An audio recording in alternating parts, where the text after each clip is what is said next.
Let me now take this opportunity to ask the Deputy Prime Minister from Somalia, Mr. Jaamac.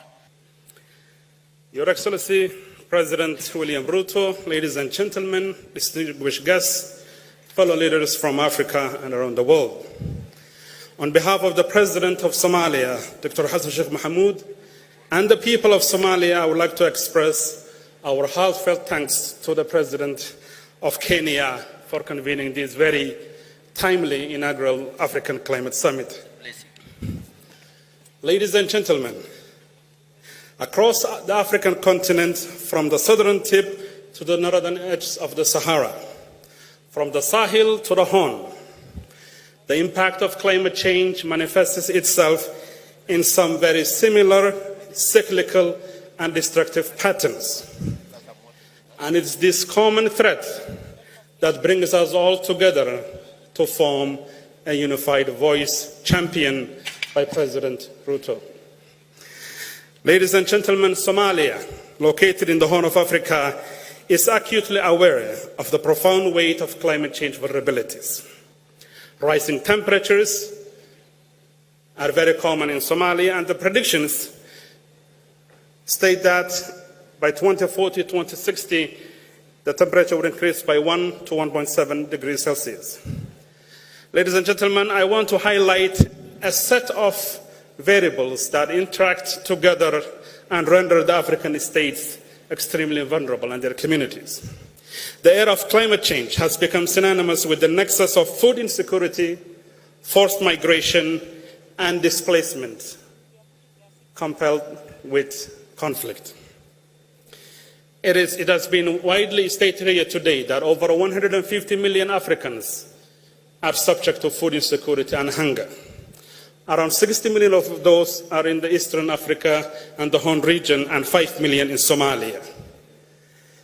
Since much of the African countries are not industrial states, climate change impact affects us at our most vulnerable places. In places like Somalia, pastoral communities and agrarian communities are the most hard hit.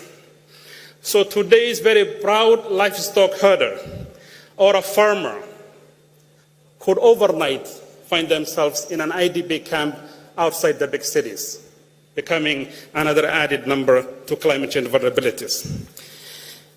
I would like to allude to an element of combating climate change that has not been widely discussed in this plenary today, and that is our coastlines and the blue economy that President Gailey spoke about. Somalia has the longest coastline in the mainland continent, but overall in Africa, our blue economy is underperforming, and rising water levels, extinction of coral reefs and mangroves, and biodiversity is an imminent threat. For the ocean gives us more than 50% of the oxygen that we consume. Ladies and gentlemen, Somalia annually loses a revenue worth of 300 million to illegal fishing. And I think investment in the sector would allow us to enhance our potential to cope with climate change. Ladies and gentlemen, the final question I would like to raise is how well are the African states and societies situated to combat climate change? I think that point has been very well articulated by the previous speakers. The African states have a unique set of challenges that puts them in a precarious situation. Limited fiscal space, changing global markets and volatility, lack of access to finance at a reasonable rate, all these elements compounded, and the climate change divert the African states from investing in development and sustainable development goals, and on a regular basis focus on humanitarian interventions.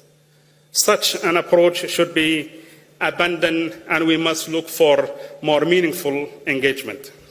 Ladies and gentlemen, when droughts hit California, you do not see the death of people.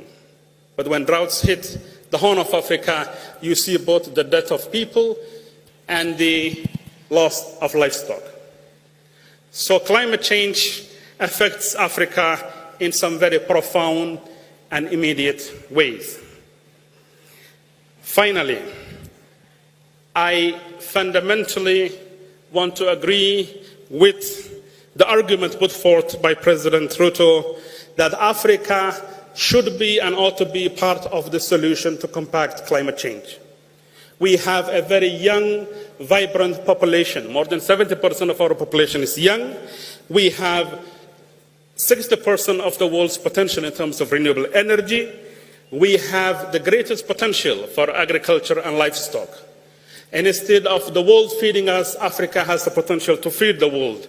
But for that to happen, there needs to be justice and reform in the global financial institution. If we cannot access finances at a reasonable rate, a rate equal to others, then for us bringing about a transformation would be an elusive goal. I'll give you the final example of where Somalia stands today. We are fighting a war against Al-Shabaab, Mr. President. That's why our president could not be here. He is in the front lines. We are finalizing a debt relief HIPC initiative that took us almost a decade, serious fiscal limitations. After we complete the fight against Al-Shabaab and we finish our debt relief program, we will find ourselves in a very interesting situation. Do we go for concessional loans to invest in infrastructure, in human capital, in sustainable development goals, or do we deal with the droughts? We almost averted a famine a year ago. Ladies and gentlemen, to conclude, in the last 30 years, Somalia has experienced 18 droughts, 2 famines, an equal number of floods.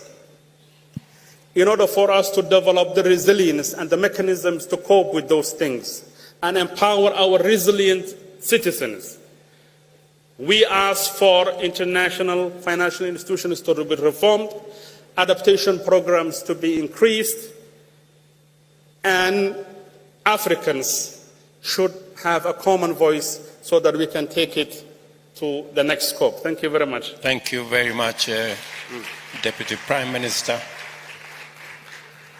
And I want to confirm as a neighbor the whereabouts of the President of Somalia and give him our regards.